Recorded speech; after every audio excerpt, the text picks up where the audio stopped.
一方面就係咧喺嗰個個案上面咧，要去揾資料啊，去要了解啲條例對嘅會員嘅影響啊，都係我哋學習嘅一部分咁樣咯。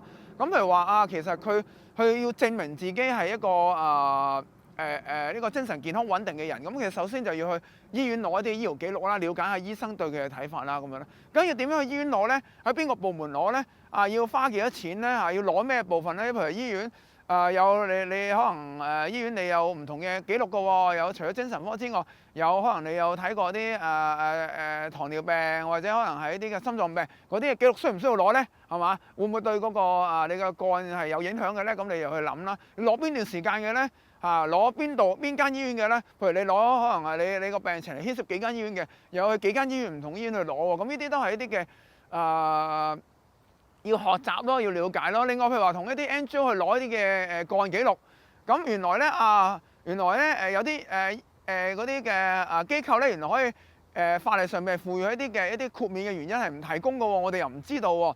唔係話可能以前就會諗我哋向佢申請，佢40日內咪俾翻我哋咯。原來咧佢有啲原因可以唔俾我哋嘅喎，或者佢可以撮要就得嘅喎。可能咧某啲嘅資料可以刪減俾我哋嘅喎都。係嘛？咁我喺過程當中，我哋又去同會員一齊去學習咯。原來咁我哋又點樣去處理咧？咁有啲記錄我哋攞唔攞到咧？可能係一啲嘅警方嘅記錄啦，可能係一啲嘅可能消防嘅記錄，我哋又可唔可以攞到嘅咧？咁一齊去探索啦，去睇下點樣究竟揾到我哋想要嘅資料咯。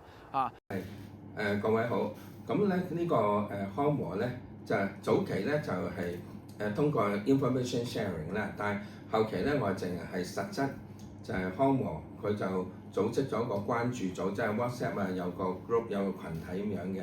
咁呢個咧就係好實質大家交流，因為早期咧我係 benefit from 各位幫我嘅 organisation，例如康和啦、Vincent 啦、Soco 啦嗰啲嘢，甚至後期連 Hong Kong U 法律嗰啲嘅導師等等都有嘅，甚至 Hong Kong U 咩 Poly 嗰啲咁樣等等，就最後淨係一個 chamber 咁幫手咁樣啦，等等啦，好多嘅，仲有外協嗰啲Wiki嘅，即係要提晒呢啲咁 thank you 晒先啦。咁所以喺後期好實質咧，康和就開始啦。我哋淨有關注組，個關注組裡面嗰啲咩咧，就係除咗我之外，係其他嘅苦主或者司機遇到問題即係有啲可能最終係真係啱嘅，有啲最終係錯都得嘅。但唔緊要，最緊要係嗰陣時我哋係唔知可以做啲乜嘢，亦唔知點樣做，甚至我哋嘅權益乜都唔知。但有啲相關嘅人。但背後好似康和咁樣，有啲資源有啲人力物去幫我哋，同埋佢哋做呢個組織做呢個coaching sharing information 等等咧，咁呢個關組就變咗大家就好有用啦。甚至有時大家有問題一抌出嚟咧，大家可以一齊。有啲好似我嘅過往有經驗嘅，有啲可能係喺官方嗰邊有啲可能康和提供一啲人力物力咁樣。所以個關注組係開始嚟講係好有用嘅。好啦，咁實質啲嚟講咧，另一樣嘢就係好似我哋當年我點樣去經歷呢樣嘢，其實有一樣我覺得好緊要就係 medical record。其實我係唔知嘅，原來有好多嘢咧，我哋係完全唔知個 medical record 點樣寫法嘅。但係嗰陣時咧就係 sharing 咗資料之後咧，當時咧就係阿 Vincent 就通過可能佢Soco 康和或者其他人法律人士或者一啲社工咁樣，佢知道原來係可以買 medical record 嘅，所以我哋呢個關注咗之後咧，我哋就好強調咧，就有啲嘢去知，因為好多嘢咧，你有個 black and white 喺手咧，你先至知得精準，因為有啲嘢咧可能係可能唔係㗎，但係一寫咗落去咧，可能啱同錯咧就已經即刻分到啦。簡單嚟講，咁個 medical record 係一個好緊要嘅嘢嘅，因為 black and white 係個事實，係一個 fact OK。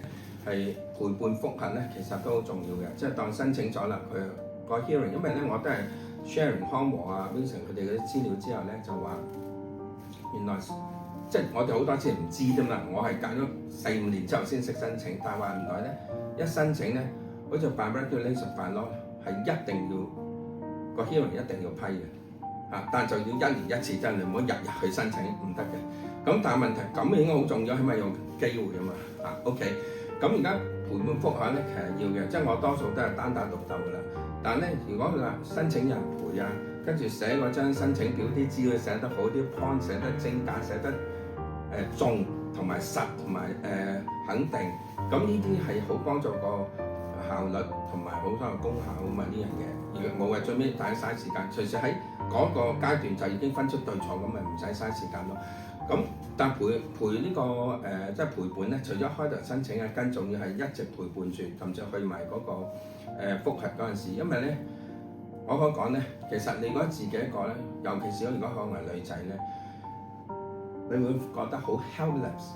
你好多人可能你直情你冇個意志去繼續，甚至你會崩潰，都唔好講到點樣經歷啲嘢。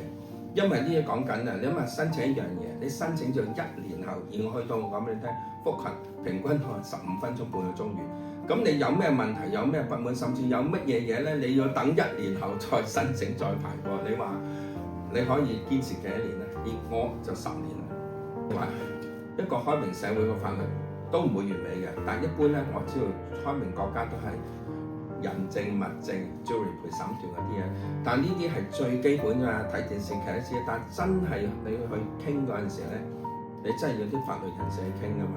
如果唔係傾唔到有啲嘢，隨時你我當我去 hearing 咧，個主席係一個律師嘅。嗱，佢講兩句一跳去個法律條文，你連 A 都冇 A， 你同佢駁乜嘢？你知都唔知，甚至佢話啱唔啱你任得佢講嘅啫嘛嗰陣時。即係如果當真我唔係話一定咁發生。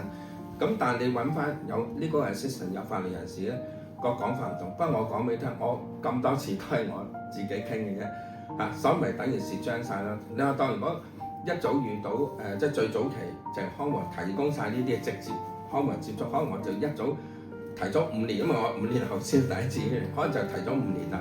咁但係我而家點樣都叫 release 出嚟，咁我就好多謝康和，咁我都會將我嘅經驗同經歷同我叫精粹落嚟嗰啲嘅角度啊、問題啊、方法，我都會 share 俾其他人嘅咁樣。同埋個重點咧，我唔係話 CD 一定錯，只係話當遇到問題嗰陣時咧，我哋可以有地方有資源去揾到幫手，同埋最終都話最終得出嗰個結果係正確就得啦。而正確都不代表一定啱定錯，總要正確咁係點？